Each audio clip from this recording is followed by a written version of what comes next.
From LinkedIn News, I'm Leah Smart, host of Everyday Better, an award-winning podcast dedicated to personal development. Join me every week for captivating stories and research to find more fulfillment in your work and personal life. Listen to Everyday Better on the LinkedIn Podcast Network, Apple Podcasts, or wherever you get your podcasts. Break language barriers instantly by translating up to 44 languages in real time with the HP AI PC, powered by the Intel Core Ultra processor. With the right tools, work doesn't have to feel like work. Learn more at hp.com/AI PC.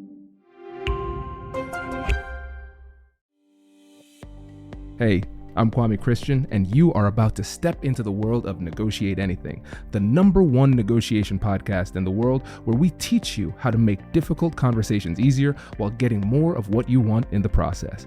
Each episode is packed with practical tips and strategies from the experts. We delve into negotiation, conflict resolution, and leadership skills that are crucial in both business and in life. Whether you're closing a deal, managing a team, or navigating personal relationships, Negotiate Anything provides you with the tools you need to succeed. Our conversations are real, relatable, and most importantly, rooted in practicality. So if you're ready to transform your conversations and elevate your negotiation skills, join me on Negotiate Anything. Subscribe and listen on Apple Podcasts, Spotify, or wherever you love to listen. Let's make every conversation a winning negotiation. Matt, thanks for joining us today.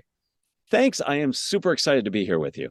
Yes, and we are excited to have you, my friend. So how would you get us started by telling us a little bit about yourself and what you do? Yeah, I am somebody who is passionate about communication. I'm a lecturer at Stanford's Graduate School of Business, where I've been for over 13 years. I teach strategic communication.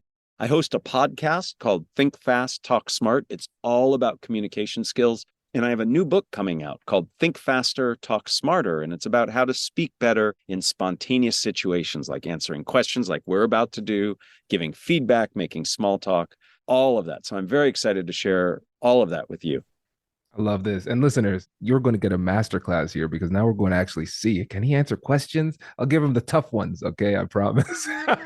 Challenge accepted. Challenge accepted. This is great. And hey, listeners, we are making sure that this goes live on September 26th, was also my birthday. So as my birthday gift that I want you to give me is I want you to support Matt and his book. So check out the book, check out the podcast. We're going to put links to both in the description. So let's make sure we get Matt some love for that.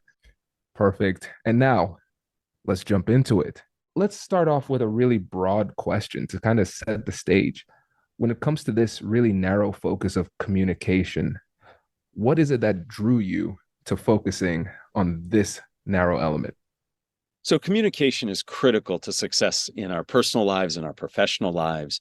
And I saw this play out all throughout my life. I saw my friends, I saw colleagues at work who were successful being able to communicate effectively and adjust and adapt their communication. Similarly, I saw people who were not as effective in their communication suffer from that. And they might have had the best, most brilliant ideas, but weren't able to express it. And as I've begun my teaching and my consulting, I've been fortunate enough to meet with many people who have just amazing insights and ideas to share, but for some reason or another, either a past experience, a little bit more anxiety than most of us feel, they've really struggled to do that. And through the work I've done with them, it's been amazing to see these people open up, feel more confident, and share what's really important to them.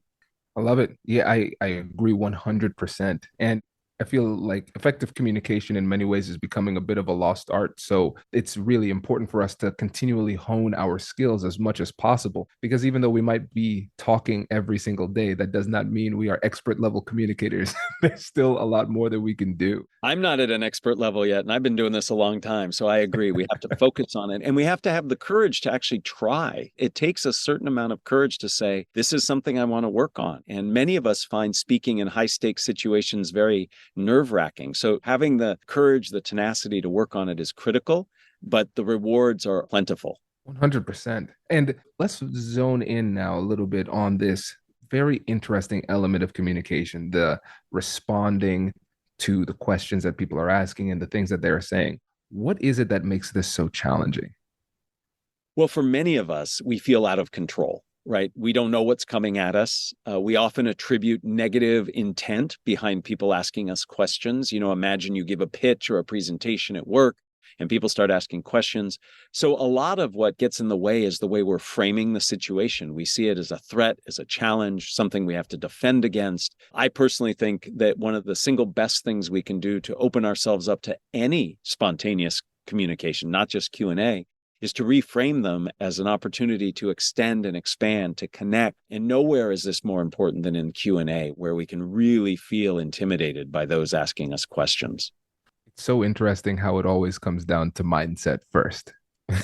Absolutely. No, mindset matters. So in the new book I've written, the whole first half of the book is a methodology that I've been teaching and working on for almost a decade now. And the first 4 steps of the 6-step methodology are all around mindset. The second 2 have to do with the actual messaging itself. Mindset is so critical to many of the aspects of our lives. It's fascinating because, again, I think a lot of times people focus so much on the skill set and what they should do and how they should say it, the strategies and tactics and things like that. But it's almost like they're approaching it in the opposite direction, in the inverse, right? And can you kind of paint the picture of what happens if we just focus exclusively on the skills, but not addressing the mindset first? Yeah. So first and foremost, if all you do is focus on your content and the way you're saying it, it'll give you a leg up for sure. But I think it gets in the way of the adaptability, and especially in what I call these spontaneous in the moment opportunities to communicate. You don't have the agility that you need to adjust and adapt. You might have a great way of doing it, but you need to adjust. It's like an athlete who's really good at one thing. And that's great if that one thing becomes that opportunity for you. But you have to, in the game, be able to adjust and adapt to what's happening in front of you. And if you don't have that flexibility in your mindset, it's going to be much harder to be successful repeatedly. Absolutely. And I think this is where a lot of people struggle because they say, all right, I want to get the skills. I want to know what to say. I want to know how to say it and those type of things. But then we talk about the spontaneity, the necessity of adaptation in the moment, the fluidity that's required. And people say, how do I even practice that? Isn't that one of those things that either I have it or I don't? And so for people who have that concern, what do you say to them? Yeah, great question. So a lot of us carry around this notion that we just aren't gifted in that way. We don't have the gift of gab, if you will. And in fact, there's research to suggest, in my own experience in coaching and teaching, in my own lived experience, you can absolutely adapt, learn, and develop these skills. It takes some adjustment, and it certainly takes practice, as you alluded to. But you can practice being spontaneous. The whole book and methodology I've created is full of ironies. And one of the biggest ironies is you have to prepare to be spontaneous. And there are things you can do. 1, going through the methodology, learning the different techniques and mindset. But 2, finding opportunities to practice. I am a huge supporter of Toastmasters. I think Toastmasters is a wonderful organization. It gives people the opportunity to practice both planned and spontaneous speaking. You can use generative AI to help you. For example, imagine you have a job interview coming up. You can go to ChatGPT, Bard, whatever, and type in the position you're applying for, the company at which you're applying, and ask it to generate questions for the particular role. And then you just practice in the moment answering those questions. So there are lots of opportunities to practice once you firmly believe that you can make the changes that you'd like to make. And it's funny because when we talk about practice, that requires a mindset shift as well, because we are surrounded by all of these opportunities to practice, but we don't look at them as practice opportunities, and therefore they don't become practice opportunities. Well, no, you're absolutely right. And I think this gets to a fundamental mindset change that has to happen in most communication, especially spontaneous speaking. And that is, we have to remind ourselves that the goal of communication is connection. It's not perfection.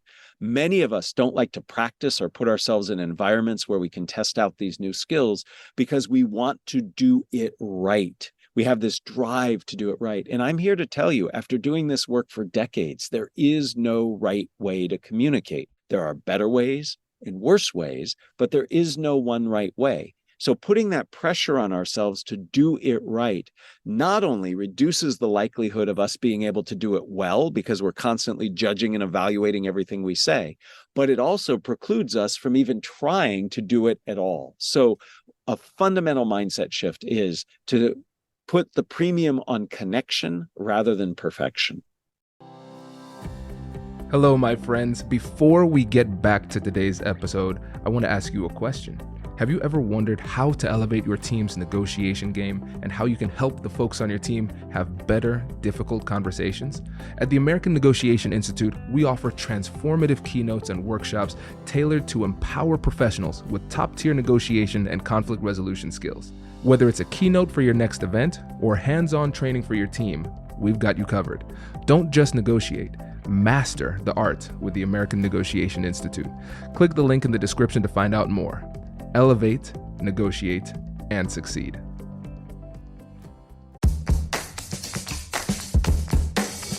Hey you, I'm Andrew Seaman. Do you want a new job? Or do you want to move forward in your career? Well, you should listen to my weekly show called Get Hired with Andrew Seaman. We talk about it all, and it's waiting for you, yes you, wherever you get your podcasts. Introducing the HP AI PC, your powerful AI assistant. Easily search through personal files, gain valuable insights, and make smarter, more informed business decisions. Unlock the future of work today with the HP AI PC, powered by the Intel Core Ultra processor. With the right tools, work doesn't have to feel like work. Learn more at hp.com/AIPC.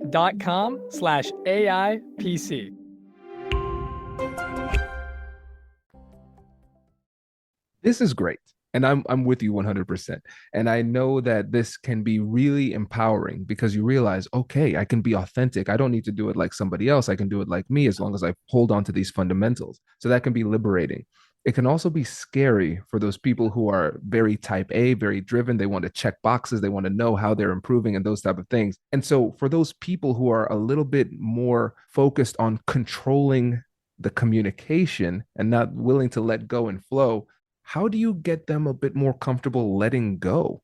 That is a wonderful question, and a question I deal with every single quarter that I teach. And I teach a lot. So in my strategic communication classes, I start the class on the very first day, and I say, in this class, the goal is to maximize mediocrity.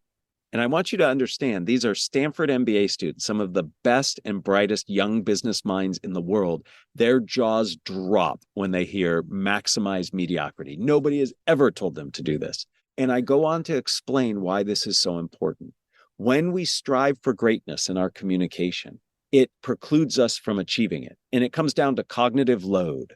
Your brain is like a computer. It's not a perfect analogy, but for what my point I'm trying to make, it helps. Think about when you're running multiple applications, you have multiple tabs open, your CPU, your central processing unit, is processing each of those apps, each of those tabs a little less efficiently. That's because it doesn't have the bandwidth. When I am constantly judging and evaluating and reevaluating everything I'm saying or about to say, I too communicating with less bandwidth than I could.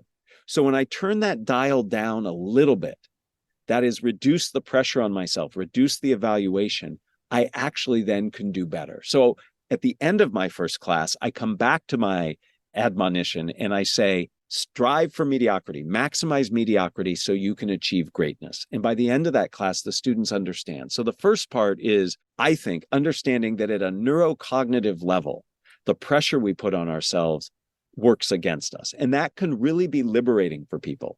The second thing I suggest is we have to reframe this whole notion of doing it wrong or making mistakes. You know, many of us, we don't want to make a mistake. And in fact, mistakes are the building blocks for learning. So one of the ways I encourage my students and the people I coach is to reframe mistakes as missed takes. If you know anything about television or movie production, they will do several takes to get the right shot. So they'll ask the actor or actors to do the same scene multiple times. Each time is not a mistake. It's not wrong. They're just looking for a perhaps different, more creative way to communicate or demonstrate the emotion in the moment. If we see our communication when it go the way we like, and we see it as a missed take, that takes a lot of pressure off of us. It doesn't mean it was wrong or bad. It just was different. Let's try it again in a different way. So reframing mistakes as missed takes also takes that pressure off of ourselves and makes those of us who are type A and driven more accepting of taking the challenge to speak in the moment. It's brilliant. I think that's a great mentality because, again, you're right. These conversations, these high stakes, crucial conversations, they come with enough pressure. We don't need to add the pressure of perfectionism as well to that cocktail of emotion. So I really appreciate this advice. And when you're thinking about in the moment now, when we're actually starting to answer questions, let's get into the more actual tangible elements of what it takes to be more effective. There's so many different things that we could talk about. Where should people start? The number one mistake people make in their communication is they start from the wrong place. They start by saying, here is what I want to say. Here's what I want to say. And I would argue it's not about what you want to say. It's about what your audience needs to hear. So it's not about what you want. It's about what they need, which means the very first place you have to start is not creating your content. It's thinking about my audience. What do they know? What do they need to know? What are their attitudes? Where are their areas of resistance, hesitation, and concern? I start there, and then I begin crafting a message that will be meaningful to them. So the number one place to start to help people hone their communication, planned or spontaneous, is thinking about your audience and their needs. Once you do that, then you can begin to structure a message in a way that is meaningful, relevant, and impactful. It's brilliant and very hard to do. Because... It is hard to do, but you'd be surprised that if you open yourself up to it, you can. You know, most of us, there's a famous quote, and I don't even remember who said it, but it goes something like this. Crafting a high stakes communication without thinking about your audience first is like addressing a love letter to whom it may concern.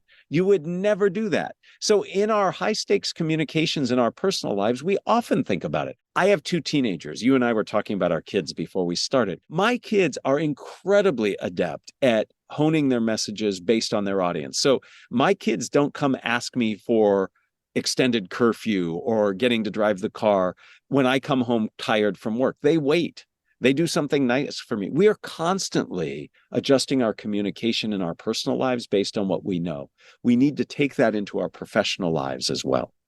It makes so much sense. And I think one of the things that is so frustrating to people about improving their communication skills is that when you tell them what it is that they need to do, they say, I know that. Why don't I do it? It's so hard to do. And I think sometimes we feel so strongly about whatever it is that we came here to talk about that we just focus on ourselves. And it's an egocentric form of communication, not because we are bad people, but because we just get so excited to say what we want to say.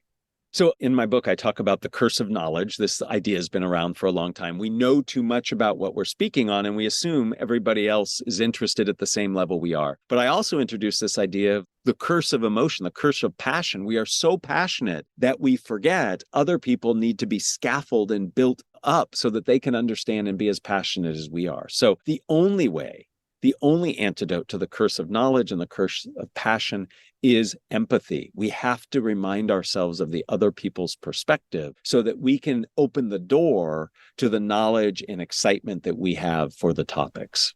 Let's talk about empathy. This is a perfect time because you've been in the industry for a while, and I know you have seen a lot of takes on empathy. It's become a new buzzword, not even new buzzword, but a buzzword that people go to a lot. But I feel like a lot of times people don't have a full understanding of what it means. And so when we're talking about empathy, what would you say are the biggest misunderstandings about the concept that hold people back? Well, I'll start by saying that there are some in the academic world who believe the sole purpose of communication is to increase empathy, right? To increase connection among people. And the term communication really stands for to make common, to bring community about. So empathy and communication go hand in hand. I think what people misunderstand about empathy is it's not just about putting yourself in the other's perspective. It's really understanding and appreciating that perspective. And perspective isn't just thoughts and ideas, it's emotion and lived experience. And so that means you have to be a good observer. It means you have to ask questions, you have to clarify, you have to check in. So empathy isn't just saying, yeah, if I were that person, here's how I would feel. It's really about doing a personal ethnography and getting in there and figuring it out. That's what makes the big difference. And that's what allows for the connection, the immediacy, and dare I say, intimacy that communication can bring about. See, that last part, intimacy, I think that's what people really struggle with because it requires a bit of mutual vulnerability in order to really get the depths of empathy. And so, how do we get people to feel a bit more comfortable opening up? Yeah. So I've done a lot of research for this book on small talk because I think small talk gets a bad rap. Small talk is all about building connection, building empathy. And yet we think it's just this necessary evil that we have to go through to get the free wine, the swag at the conferences we go to. So that's a whole different conversation. I think we need to rebrand small talk for sure. But in that research I did in terms of reading up on it and talking to experts in the field, part of it is really about mutual disclosure. So if I want to connect with you and better understand you, I need to be open and inquisitive about your perspective, and I have to share at an equal level about my perspective. And many of us are more comfortable asking others than sharing ourselves. And so we need to really think about how we continue the conversation going. I want to take another lesson learned from small talk. In talking to researchers who study it, they look at conversations through one lens that looks at the turns we take. And there are really two different types of turns. They're supportive turns and shifting turns. A supportive turn is where I dig deeper into what you've said, and a shifting turn is where I shift it to a different topic or to myself. So imagine we start a conversation, we don't know each other, and you tell me about a trip you recently took. You say, hey, I just went to Los Angeles. And I could say, oh, really? Where did you go? Did you visit Disneyland? That's a supportive turn. Or I could say, oh, I just got back from Phoenix. And now that's a shifting turn. What we have found is for intimacy, for connection, for mutual disclosure and trust building, more supportive responses are helpful. Now, you can't be exclusively supportive because then it looks like you're hiding and you're building a wall between you and the other person. So the research suggests maybe 2/3 to 3/4 of your responses should be supportive, with 1/3 to 1/4 being shifting. So there are things we can do to bring about that intimacy in terms of what we say, that's asking questions and disclosing appropriately, but also in the types of turns that we take. This is so good because one of the things I love about this, the supportive turn versus the shifting turn, is that it helps us to operationalize the ratio kind of game that people play when they say 70-30 rule, 80-20, whatever it is, we want the other person to try to talk more than us. And we can say that to people, but sometimes they're saying, how in the world do I manage to do this? And this is a really simple but powerful and effective way to keep the spotlight on them in a way that triggers empathy and makes them feel more appreciated and validated, while at the same time allows you to become a better listener too. Absolutely. And let me share one other technique that I think is absolutely essential to accomplish the goals you just mentioned, and that is paraphrasing. Paraphrasing to me is one of the top essential communication tools we should develop. And it's not a speaking thing. It is a listening thing. So when you are speaking, I am listening for what's the bottom line, what's the essence of what you're saying. And it doesn't even matter if I get it right or not, because the next step is for me to paraphrase what you just said. To me, paraphrasing is not parroting back word for word like a 5-year-old does. Instead, it's pulling out the key essence of what the person said, sharing it. So you do two types of validation. One type of validation is of the person. I heard you. It doesn't mean you agree. It just means I heard you. The second type of validation is for making sure that fidelity is high. So when I paraphrase, you have an opportunity to say, yes, exactly. Or you can say, no, not exactly. Here's what I meant. It's a way of building connection, building trust, buying time for you to think some more. Paraphrasing is a wonderful tool, and I encourage everybody to leverage it as you try to build intimacy, connection, and trust. This is great. And this is definitely something that, especially in negotiations and difficult conversations, we need to do. And especially in these scenarios where we might not agree with the other person. How do we do that in those types of scenarios without making it seem as though we are encouraging bad behavior or endorsing things that we don't agree with? So understanding and agreement are different, and I think it's really important to distinguish for ourselves between those two. And so conveying that we understand and even appreciate somebody's perspective is incredibly helpful in these challenging types of conversations where we express, I appreciate that this is your position and I understand what this means for you. Doesn't mean I agree. So starting from respect, starting from a place of understanding, I think is critical. In most feedback and negotiation situations, I like to frame them as problems to be solved. And if I'm looking to solve a problem, that means I need to collaborate with you. And that means I need to try to reduce the defensiveness you might feel and that I feel. And then I try to find connection points where we can connect on certain things. So let me give you two disparate ideas that popped in my head based on your question. One is I have learned and leveraged a lot from the world of improvisation. I think improv has a lot to teach us in terms of how to be better communicators in the moment and better communicators in general. Foundational principle of improv is this notion of yes and. And you might be saying, Matt, I'm talking about negotiation. If you always say yes and, that's not a negotiation. What yes and says, though, is you look for opportunities of connection.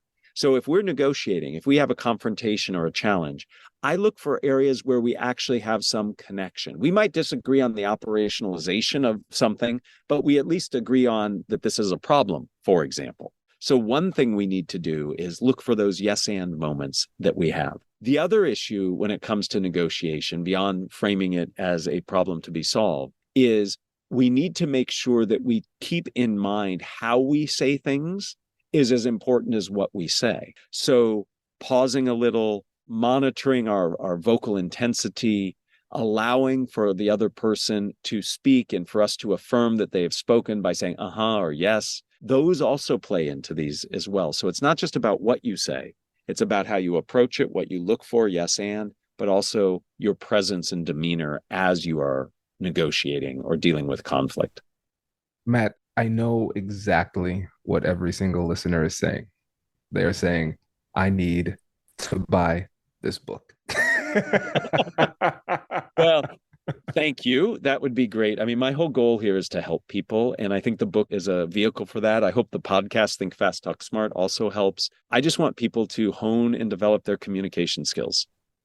And you are doing a great job with that, my friend. I really appreciate you joining us and can't wait to have you back on again. Thank you for the opportunity, Kwame. It was great to chat with you. And I just want to compliment you on your questioning and the language that you use. I find it really refreshing and delightful. I appreciate that. Congratulations! You've just joined an elite club. By listening to a full episode, you're now officially on the Negotiate Anything team. So welcome aboard. What most team members do is they subscribe to the podcast because that allows them to automatically get the latest episodes of the show. The best things in life lie on the other side of difficult conversations. Keep learning, keep practicing, and keep getting better. Your relationships will improve, your career will soar, and you'll have the confidence you need to get the most out of these crucial conversations. Again, thank you for joining the team. We're excited to have you, and I will see you in the next episode. I'll catch you later.